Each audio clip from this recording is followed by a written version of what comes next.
all that, you still ended up back here.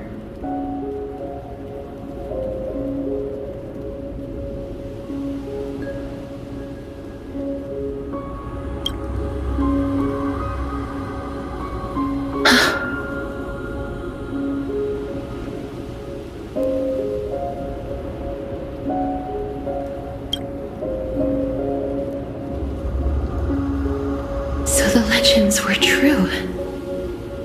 The nether realm really is a sea of flowers.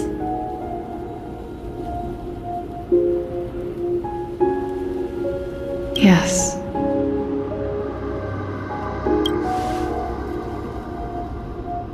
Just like the flower fields we tended to back then.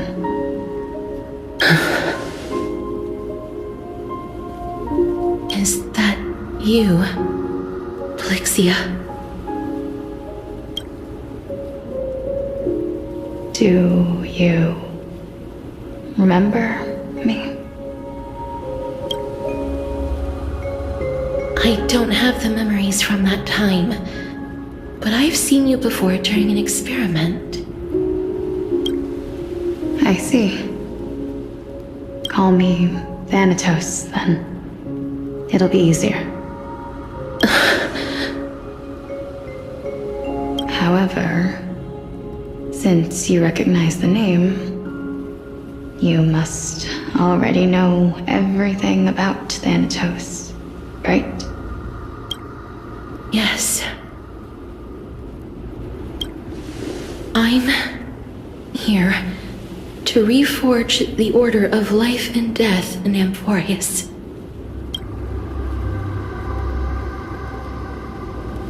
You know, my sister was a sympathetic, but rather sensitive person. Whenever she didn't want to say what was on her mind, she would avoid eye contact and look off into the distance. Just like what you are doing now. Can you tell me about the last Era Nova? What did you do, Polyxia?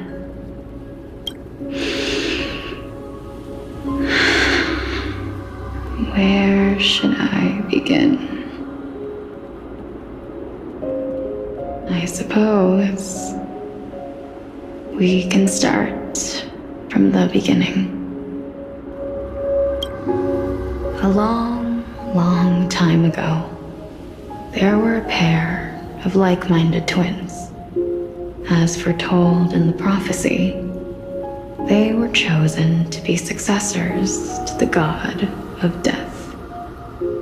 But fate was cruel. The price of attaining divinity was to take the life of a family member with our own hands. That trial was indeed recorded in that memory. Then you should already know that my sister voluntarily gave up her own life so that I could ascend as the demigod of death. But I couldn't accept that. Why did we have to kill each other for a future she'd never see herself? That's not fair. So, while weaving the laws of the new world, I shattered the forbidden bottom line for life and death.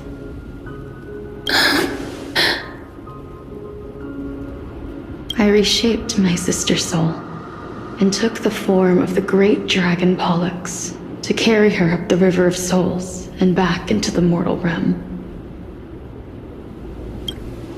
But our fates were already decided and manifested in unexpected ways in response to my futile actions. Aging is an unbreakable law of nature laid upon humankind, created at the same time as death. When the living die, their souls will meet Thanatos, who would determine where every soul goes. If the Reaper raises their left hand, the soul is granted death and allowed to enter the Netherrealm to await reincarnation. If they raise their right hand, soul is rejected by the nether realm and returned to the mortal realm to continue walking the earth. That's why the Hand of Shadow can only lay down judgment and not embrace another being. Yes.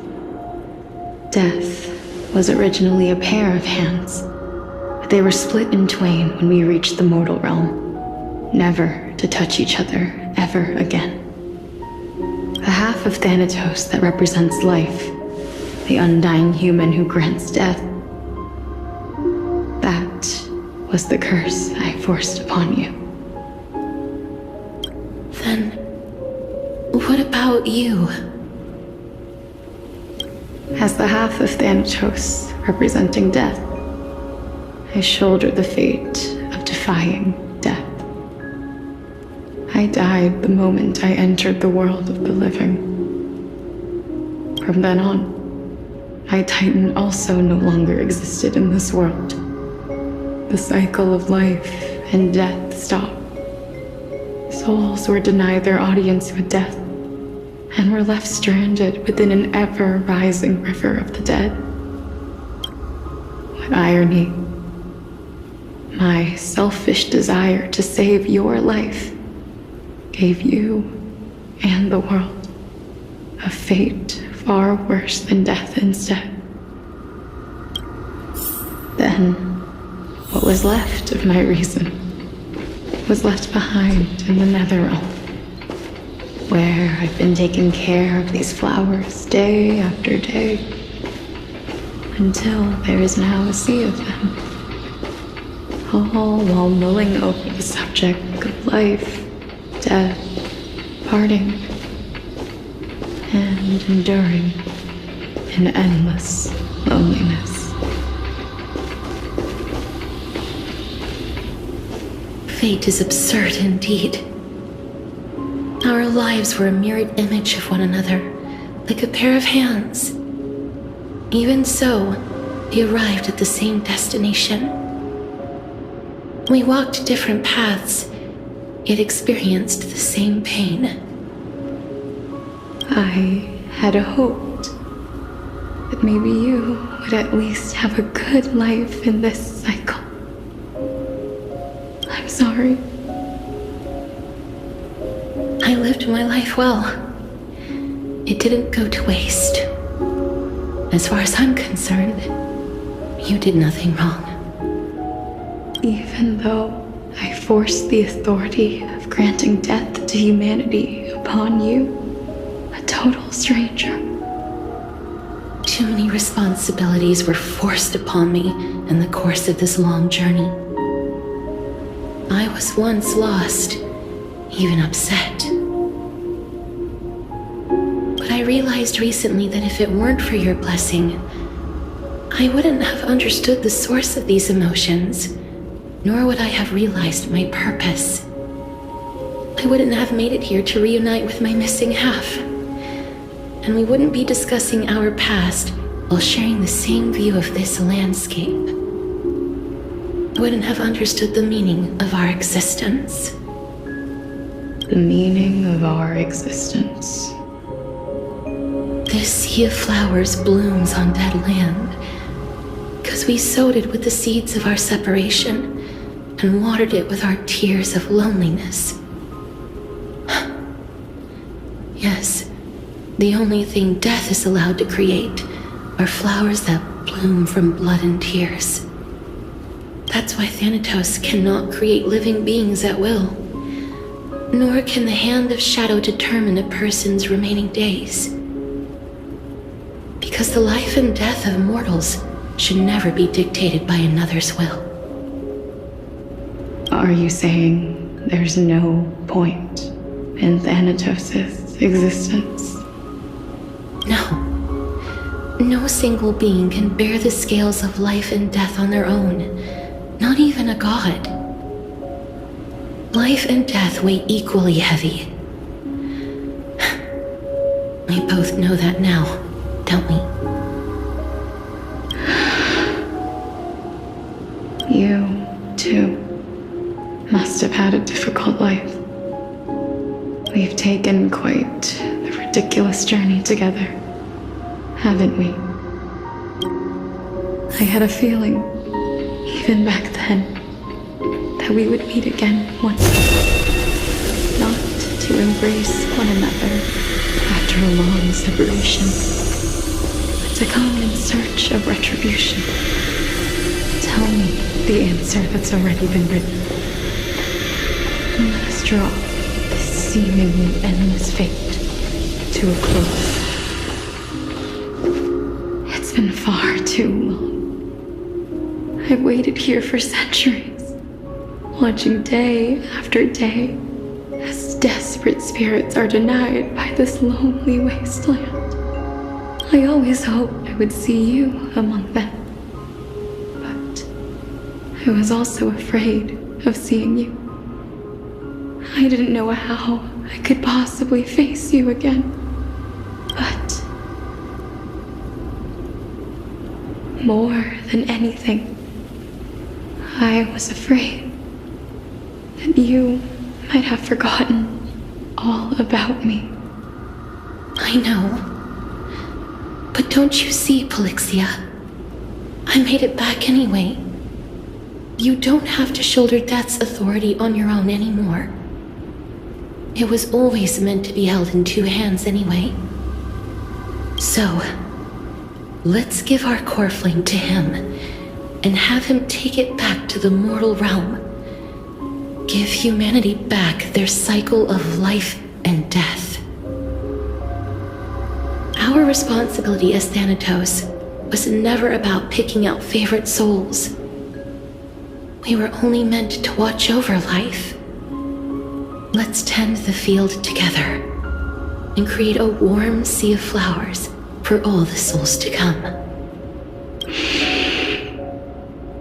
What do you think, Polyxia? Yes, just one last step. You shall wither, and through that, the dead will sprout again from the remains, and be reborn with the dead flame. As foretold by the prophecy, Thanatos' authority is only destined for only one person to wield. As the Chrysos heir of death, as their demigod, as a titan, our fated moment has arrived once again. Just like before. Yes, just like before. But unlike that time, the ones undergoing the trial this time are prepared. You've made up your mind? Yes, as dictated by fate. But I won't be afraid, as long as you're here with me. Complete your trial in this life. Grant me the embrace of death, and light the spark of life ablaze. You've been tempered by life and death. I know you'll be able to give this wasteland its first breath of life, like a raven butterfly, flying swiftly into the nether realm, perching on the twig of death. I will. After this, I will remain permanently in the nether realm.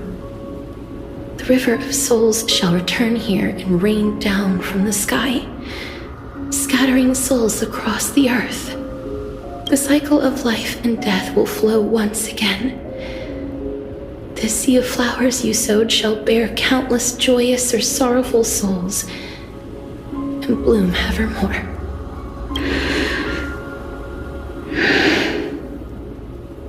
Thank you. Just one last thing. Can you grant me one wish? Of course. What is it? Please, don't forget me.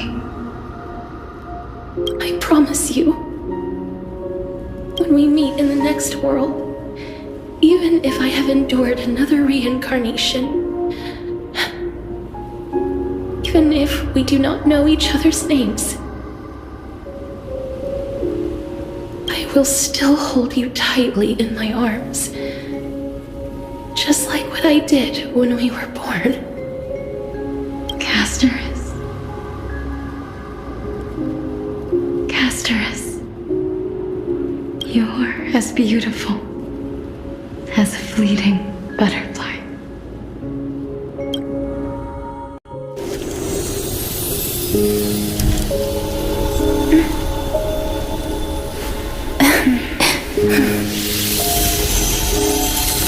I will bring rest to death. And from now on, stagnant life will once again